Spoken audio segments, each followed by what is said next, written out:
당신이 동네에서 중고 옷장 하나 팔려고 올린 게시글이 어느 날 갑자기 수억 원짜리 비즈니스로 변할 수 있다면 믿으시겠습니까? 지금 당근마켓에서 벌어지고 있는 일이 바로 그겁니다.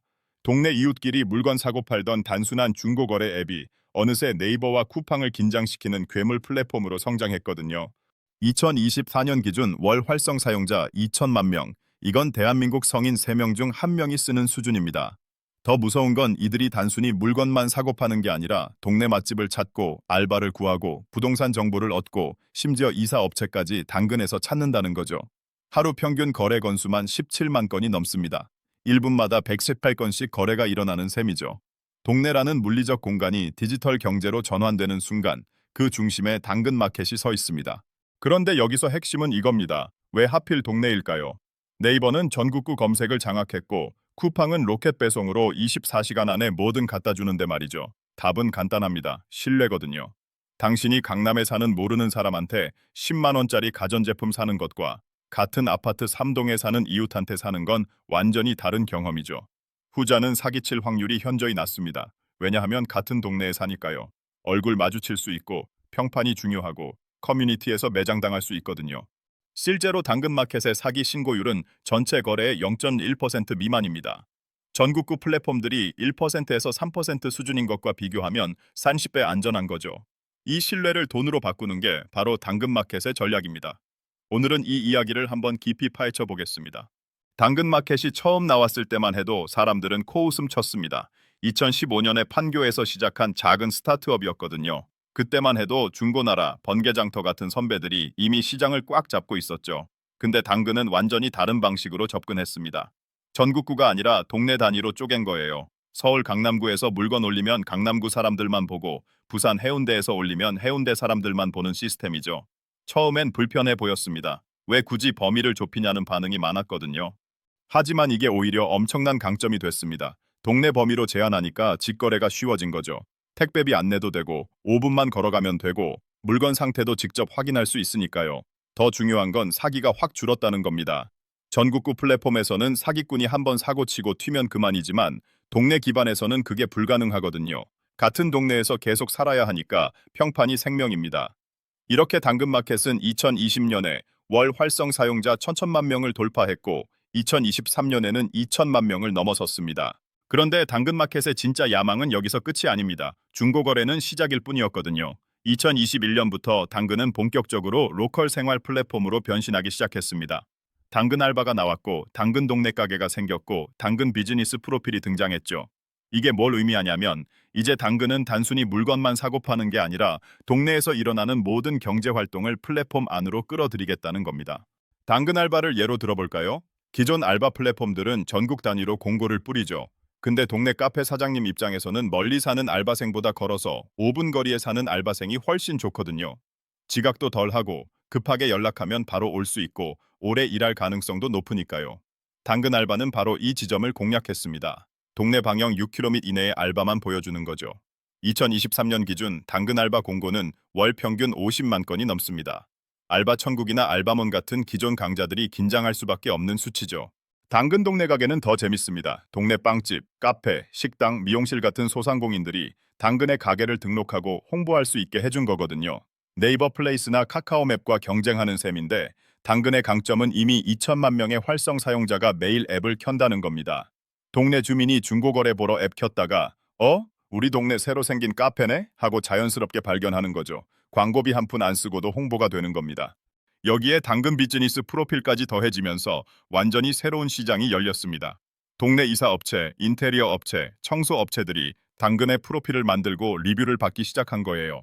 기존에는 이런 업체들을 찾으려면 네이버 검색하고 광고를 헤매고 난리였는데 이제는 당근에서 우리 동네 이웃들이 실제로 써본 후기를 보고 바로 연락할 수 있게 된 겁니다. 여기서 진짜 궁금한 게 생기죠. 당근마켓은 도대체 어떻게 이 모든 걸 가능하게 만들었을까요? 답은 매너 온도와 이웃인증이라는 두 가지 시스템에 있습니다. 매너 온도는 36.5도에서 시작해서 거래할 때마다 상대방이 평가를 남기면 올라가거나 내려가는 시스템이죠. 이게 단순해 보여도 엄청난 효과를 발휘합니다. 매너 온도 40도 넘는 사람한테는 사람들이 흔쾌히 거래하려고 하지만 30도 이하로 떨어지면 아무도 안 만나려고 하거든요. 실제로 매너 온도 45도 이상인 파워 셀러들은 같은 물건을 10%에서 20%더 비싸게 팔아도 잘 팔립니다. 신뢰가 프리미엄으로 전환되는 거죠. 이웃 인증은 더 재밌습니다. 실제로 그 동네에 사는지 GPS로 확인하고 동네 인증을 받으면 배지가 생기는 거예요. 강남구 거주 3년차 이런 식으로 표시되는 거죠. 이게 왜 중요하냐면 동네를 자주 옮기는 사기꾼들을 걸러낼 수 있거든요. 한 동네에 오래 산 사람일수록 신뢰도가 높아지는 시스템입니다. 여기에 거래 후기, 받은 칭찬 개수, 응답률, 재거래율 같은 지표들이 더해지면서 입체적인 신뢰 프로필이 완성됩니다. 어떤 사람은 친절해요. 배지를 10개나 받았고, 어떤 사람은 시간 약속을 잘 지켜요. 칭찬을 받았죠. 이런 정보들이 쌓이면서 동네 안에서 평판 경제가 만들어지는 겁니다.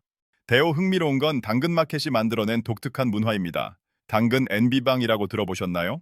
대용량 식품을 여러 명이 나눠 사는 건데 코스트코 치즈 5킥을 10명이서 나눠 사는 식이에요. 이게 엄청나게 유행하면서 대용량 제품 소비가 활성화됐습니다. 혼자서는 엄두도 못 냈을 구매를 이웃과 함께 하는 거죠. 나눔 문화도 특별합니다. 안 쓰는 물건을 무료로 나눠주는 건데 이게 단순한 기부를 넘어서 동네 사람들끼리 연결되는 매개체가 됐어요. 유아용품 나눔, 책 나눔, 식물 나눔 같은 게 활발하게 일어나면서 순환 경제의 작은 모델이 만들어진 겁니다. 이 신뢰를 돈으로 바꾸는 방법은 생각보다 다양합니다. 가장 직접적인 건 광고죠. 동네 가게들이 당근에 광고를 내면 그 동네 주민들한테만 보이게 하는 겁니다. 전국구 광고보다 훨씬 효율적이거든요. 강남 치킨집이 광고를 내는데 부산 사람들한테 보여줄 필요가 없잖아요. 당근은 방영 3km 이내 주민들한테만 광고를 보여주고 그 대신 광고비를 받습니다. 2023년 기준 당근의 광고 매출은 전년 대비 300% 성장했다고 알려졌습니다. 특히 소상공인들한테 인기가 좋은데 네이버나 페이스북 광고보다 가격도 저렴하고 효과도 좋거든요. 동네 빵집이 5만 원짜리 광고 하나 돌리면 그날 매출이 20만 원에서 30만 원씩 늘어나는 사례가 흔합니다. 두 번째는 수수료 모델입니다. 당근페이라는 간편 결제 시스템을 도입하면서 거래 중개 수수료를 받기 시작했거든요. 아직은 초기 단계라 수수료율이 낮지만 거래량이 워낙 많다 보니 이것만으로도 상당한 수익이 발생합니다. 월 평균 거래 건수가 500만 건이 넘거든요. 특히 고가 제품이나 부동산 거래에서는 수수료가 쏠쏠합니다. 세 번째는 프리미엄 서비스입니다. 비즈니스 계정을 운영하는 업체들한테 프리미엄 기능을 제공하고 월 구독료를 받는 거예요. 상위 노출, 고급 통계, 자동 응답 기능 같은 걸 제공하죠. 동네 부동산이나 학원 같은 곳에서는 기꺼이 월 10만 원에서 50만 원씩 내고 이용합니다. 고객 한 명만 더 잡아도 본전이니까요. 대호 재밌는 건 데이터 사업입니다. 당근마켓은 전국 방방곡곡, 동네별로 어떤 물건이 많이 거래되는지, 어떤 서비스가 인기 있는지 실시간으로 알고 있거든요. 이 데이터는 유통업체나 제조사 입장에서는 금광입니다. 강남에서는 명품 가방 중고 거래가 활발한데 노원에서는 유아용품이 많이 거래되네? 이런 인사이트가 마케팅에 직접 활용되는 거죠. 삼성전자가 신제품 냉장고 출시할 때 어느 동네에 집중 마케팅할지, LG 생활건강이 화장품 매장 어디에 열지 결정할 때 당근 데이터를 참고할 수 있습니다. 당근은 개인정보를 제외한 트렌드 데이터를 B2B로 판매할 수 있고 이건 수백억 건 규모의 시장이에요. 로케올 커머스의 미래를 얘기할 때 빼놓을 수 없는 게 글로벌 사례입니다. 미국의 크레이그리스트는 1995년에 시작된 중고거래의 할아버지 격이죠. 월 방문자 5천만 명인데 완전 무료지만 UI가 1990년대 수준이고 사기꾼이 많다는 단점이 있습니다. 그래서 등장한 게 오퍼업입니다. 지도 기반으로 내 주변 물건을 보여주고 평점 시스템이 있는데 배송 거래 시 12.9% 수수료를 떼간다는 게 부담이죠. 미국에는 넥스트도어라는 동네 SNS도 있습니다. 월 활성 사용자 3,700만 명으로 주소 인증을 해서 신뢰도가 높지만 너무 폐쇄적이라 확장성이 떨어진다는 단점이 있죠. 페이스북 마켓플레이스는 전 세계 10억 명 이상이 사용하는 거대 플랫폼인데 소셜 그래프 덕분에 신뢰도는 높지만 개인정보 우려가 있습니다. 일본의 메르카리는 진짜 재밌는 케이스입니다. 월 활성 사용자 2,200만 명으로 일본 시장의 50%를 장악했죠. 완벽한 모바일 최적화와 익명 배송이 장점인데 전국구 모델이라 직거래가 없다는 단점이 있어서 최근 동네 기능을 추가했습니다. 유럽의 빈티드는 의류 전문 플랫폼으로 월 4,500만 명이 사용하는데 판매자 수수료가 없지만 카테고리가 제한적이죠. 이렇게 봤을 때 당근마켓의 독특함이 명확해집니다. 해외 플랫폼들은 대부분 전국구 모델이거나 특정 카테고리에만 집중하는데 당근은 철저하게 동네에 집중하면서도 모든 카테고리를 아우르는 전략을 택했습니다. 한국 시장은 특수합니다. 인구 밀도가 세계에서 손꼽히게 높거든요. 수도권에 2,600만 명이 몰려 사니까 방영 3km 안에 수만 명의 잠재 고객이 있습니다. 서울 강남 방영 3km면 인구 20만 명이 넘는데 이건 지방 중소도시급이거든요. 두 번째는 배달 문화입니다. 한국은 세계에서 배달이 가장 발달한 나라인데 당근의 동네 직거래는 이보다 더 빠를 수 있어요. 치킨 배달은 30분 걸리지만 당근 직거래는 5분이면 되니까요. 세 번째는 아파트 문화입니다. 한국은 아파트 거주 비율이 60%가 넘는데 같은 단지에 수천 가구가 모여 사니까 커뮤니티가 형성되기 쉽죠. 우리 단지라는 소속감이 강하고 헬리오시티 같은 대단지는 그 안에서만 하루 수백 건 거래가 일어납니다. 네 번째는 중고 문화 인식 변화입니다. MZ세대는 중고품 사는 걸 환경을 생각하는 소비로 여기거든요. 그럼 당근마켓이 노리는 진짜 시장은 뭘까요? 중고거래 시장은 연 25조 원, 로컬 광고 10조 원, 생활 서비스 50조 원을 합치면 100조 원이 넘는 시장입니다. 당근은 동네에서 일어나는 모든 경제 활동의 허브가 되겠다는 거죠. 실제로 당근의 기업 가치는 2023년 기준 3조 원을 넘었습니다. 투자자들은 당근이 카카오톡처럼 국민 앱이 될 거라고 봅니다. 당근의 다음 행보를 예측해보면 재밌습니다. 첫 번째는 금융 서비스죠. 당근페이를 넘어 당근 대출, 당근 보험 같은 걸 할 수 있습니다. 매너온도 높고 거래 많은 사람한테는 낮은 이자로 대출해주는 식이죠. 두 번째는 부동산 플랫폼화입니다. 임대차 계약, 등기, 대출 상담까지 원스톱 처리가 가능해요. 세 번째는 교육시장 진출입니다. 동네 과외 선생님 찾기, 학원 비교하기 같은 거요. 네 번째는 헬스케어입니다. 동네 병원 후기, 운동 메이트 찾기 같은 걸 할 수 있죠. 하지만 모든 게 장밋빛은 아닙니다. 첫 번째 도전 과제는 수익화의 딜레마입니다. 사용자는 많은데 돈 벌기가 쉽지 않아요. 지금까지는 투자금으로 버텼지만 언젠가는 자체 수익으로 회사를 운영해야 하는데 수수료를 너무 많이 받으면 사용자들이 떠날 수 있거든요. 실제로 수수료 도입할 때마다 커뮤니티에서 반발이 컸죠. 원래 무료였는데 왜 이제 돈 내라고 하냐는 거예요. 무료로 서비스를 키운 플랫폼이 유료화로 전환할 때 겪는 전형적인 문제입니다. 당근은 이 균형을 찾아야 하는데 너무 공격적으로 수익화하면 사용자 이탈이 생기고 너무 조심스럽게 하면 투자자들이 불안해하죠. 두 번째는 경쟁 플랫폼들의 방역입니다. 네이버는 네이버 플레이스의 커머스 기능을 강화하고 있고 카카오는 카카오맵과 카카오톡을 연동해서 로컬 시장을 공략하고 있거든요. 쿠팡도 쿠팡이츠를 통해 동네 상권에 침투하고 있죠. 이런 거대 공룡들이 본격적으로 로컬 시장에 뛰어들면 당근으로서는 부담스러울 수밖에 없습니다. 특히 네이버와 카카오는 이미 사용자들이 매일 쓰는 슈퍼 앱이잖아요. 당근 쓰려고 앱 하나 더 까는 것보다 이미 쓰고 있는 네이버나 카카오에서 해결하는 게 편할 수도 있거든요. 세 번째는 커뮤니티 피로도 문제입니다. 처음에는 동네 이웃끼리 따뜻하게 거래하던 문화였는데 규모가 커지면서 점점 익명의 대규모 마켓으로 변하고 있어요. 무례한 사용자, 사기꾼, 악성 리뷰 같은 문제들이 생기면서 초기에 순수한 커뮤니티 느낌이 희석되고 있습니다. 가격 깎아주세요라는 메시지를 하루에 수십 개씩 받는다거나 약속 시간에 나타나지 않는 노쇼 문제, 물건 상태에 대한 과장 광고 같은 게 늘어나고 있거든요. 당근이 너무 커지면서 오히려 신뢰가 떨어지는 역설적인 상황이죠. 네 번째는 규제 리스크입니다. 당근이 점점 더 많은 사업 영역으로 확장하면서 기존 업체들과 충돌하고 있거든요. 부동산 중개업자들은 당근 부동산 직거래에 반발하고 인력 중개업자들은 당근 알바에 불만을 제기합니다. 정부가 어떤 규제를 만들어낼지 모르는 상황이에요. 특히 부동산 거래 같은 경우 전문성이 필요한 영역인데 일반인끼리 직거래하다가 문제가 생기면 당근이 책임져야 하는지 애매한 부분도 있죠. 그럼에도 로컬 커뮤니티 경제의 미래는 밝습니다. 사람들은 본질적으로 자기 동네에 애착을 갖고 가까운 이웃을 더 신뢰하니까요.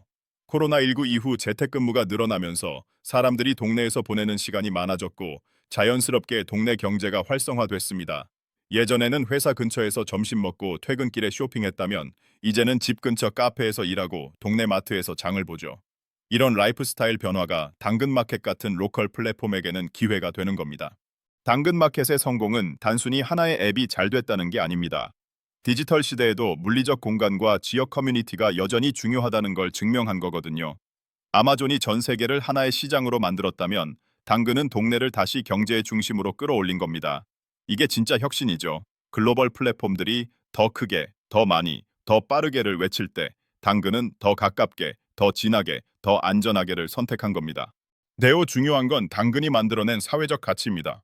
독거노인들이 안 쓰는 가전제품을 당근에 올렸다가 젊은 이웃을 만나 대화하게 되고, 육아맘들이 당근에서 유아용품 거래하다가 동네 육아 커뮤니티를 만들고, 외국인 유학생들이 당근으로 생활용품을 저렴하게 구해서 정착하고, 이런 이야기들이 무수히 많습니다. 당근은 단순한 거래 플랫폼을 넘어서 사회적 연결망을 만드는 역할을 하고 있는 거예요. 특히 대도시에서 점점 약해지는 이웃 간의 유대감을 회복시키는 데 기여하고 있죠. 환경적 측면에서도 의미가 큽니다. 연간 당근마켓을 통해 거래되는 중고품이 만약 새 제품으로 대체됐다면 얼마나 많은 자원이 낭비됐을까요? 당근은 순환 경제의 실질적인 모델을 보여주고 있습니다.